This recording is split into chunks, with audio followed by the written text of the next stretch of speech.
Why was the death of the Jedi Knight Aayla Secura more brutal than any other Jedi during Order 66? Greetings, students of the Force, and welcome back to the archives. When Order 66 was issued, every clone was to kill the nearest Jedi in whatever manner possible. Jedi were shot down in starfighters, on speeders, or killed on the battlefield by tank batteries. However, the most popular method was for the clones to surround and overwhelm their Jedi commanders with blaster fire until at least one or two shots landed successfully through the Jedi's defenses. The clones would then move in order to confirm this kill. This is what happened with Ki-Adi-Mundi, Depa Billaba, and many others. However, in the case of Aayla Secura, Aayla was shot in the back before she could so much as draw upon her lightsaber. But curiously, the clone troopers kept firing upon her, not stopping even after she fell to the ground. Unlike a death by firing squad, Aayla Secura didn't receive only one shot, but was pumped full of blaster emissions even after she was long dead.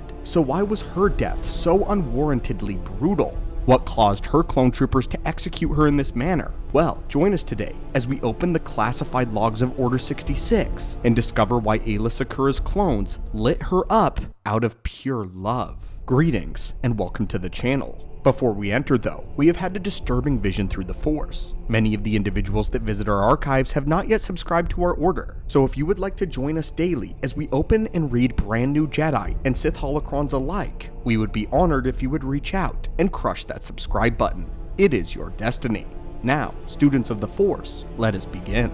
All across the galaxy, clones felt absolutely nothing when they obeyed Order 66. A very small number of clones may have felt sick pleasure or vindication with killing Jedi that had treated them like cannon fodder. Even one of Ki-Adi-Mundi's officers gave away the order when he allowed some of his hatred towards Mundi to show when he began to fire upon him, allowing Mundi to sense him in the Force first. However, you can see Aayla Secura briefly look behind her in confusion before falling to the ground, laced with seemingly endless blaster bolts. This was because she sensed something else in her clone troopers. She sensed great pain and regret. In Legends continuity, the inhibitor chips of the clones are not a factor, and our story here is contained in Legends. All of the clones act out of indoctrination. This means that many of the clone troopers did have private thoughts about what they had to do when executing the Jedi, but didn't voice them out of fear and loyalty to the Republic. In Legends though, this was a moral decision that the clones had to undertake. What was more important to them, the Jedi or the Republic that they stood for, that they were created to defend? But with Aayla Secura's troopers, the thoughts of Commander Bly and the troopers of the 327th were filled with guilt.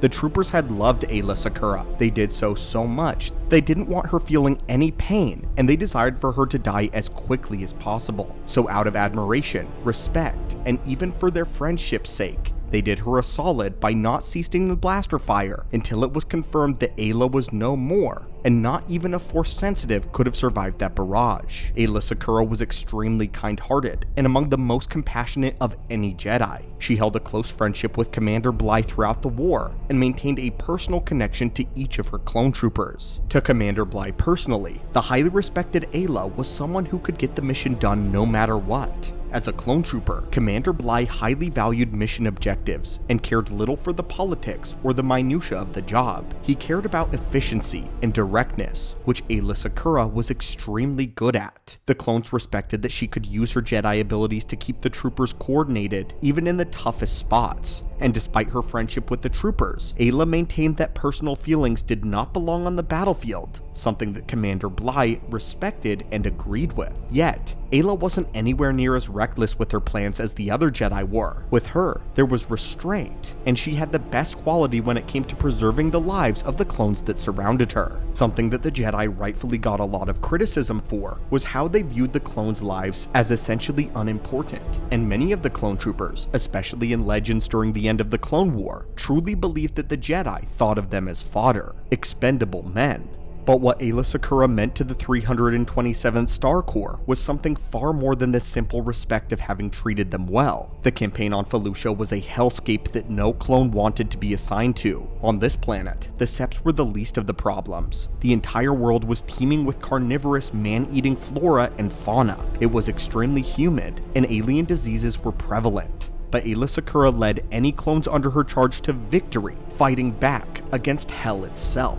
prioritizing their quality of life in the process. And even if she couldn't protect them, she kept their morale extremely high.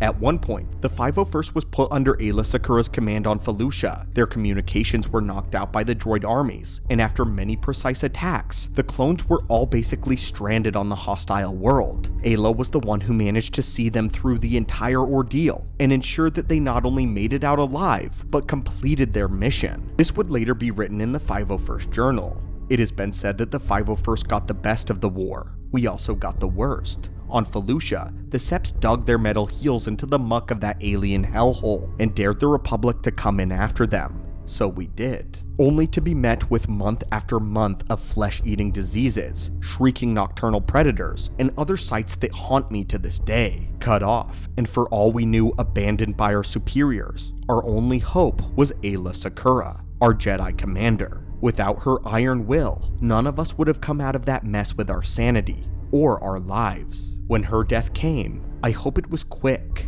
She had earned that much. When the 501st was finally rotated out of Felucia, Aayla Secura made a point of seeing us off personally, calling us the bravest soldiers that she had ever seen. It's a good thing we were wearing helmets, because none of us could bear to look her in the eye. The 501st gained an enormous amount of respect for Aayla, more than any other Jedi besides maybe Anakin. When the 327th was stationed back on Felucia, Aayla managed to turn the entire campaign around using extremely quick thinking and a constant press of surprise attacks. She taught her clones how to use the local fauna to their advantage, taming some of the wild beasts in order to ride, and even directing the Acklays in surprise attacks on the Separatists. Commander Bly would recall that he highly doubted any of them would have made it out of there alive had it not been for Aayla Secura's intelligence. In an effort to stop the attention of the Republic's victories and assault on Felucia, the Separatists would poison the water supply that was connected to several civilian villages. Aayla Secura and some of the other Jedi stationed on the world were the ones sent to investigate and take care of the issue.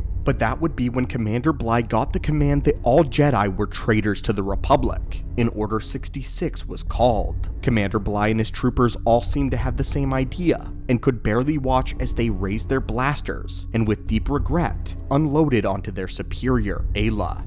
Out of sheer pain, regret, and a desire for her to die the quick death that she had at least deserved, the clones refused to stop shooting until there was absolutely no way possible that the Jedi had survived. Once it was all said and done, Commander Bly had his men inspect Aayla Secura's body to ensure that she was completely and totally dead. Once it was confirmed, the troopers packed up and abandoned the mission about halting the spread of the toxins, as they were ordered to let it continue killing innocents and to blame their deaths on the Jedi, Aayla. The other Jedi on Felucia were picked off except for 3 young Padawans who managed to escape. Commander Bly was ultimately left extremely frustrated by the world, and not only did he have to kill the Jedi officer that he and his men had loved so dearly, but he had to abandon the mission he was currently on and still managed to lose 1 Jedi. But anyway, my friends, this was why Aayla Secura died the most brutal death during Order 66. It is interesting to hear other stories of clones who actually liked their Jedi generals so much that they changed the way they approached to having to kill them in Order 66 as a whole. A lot of the times, clones either feel nothing or hatred for the Jedi after Order 66, but the 327th executed their Jedi general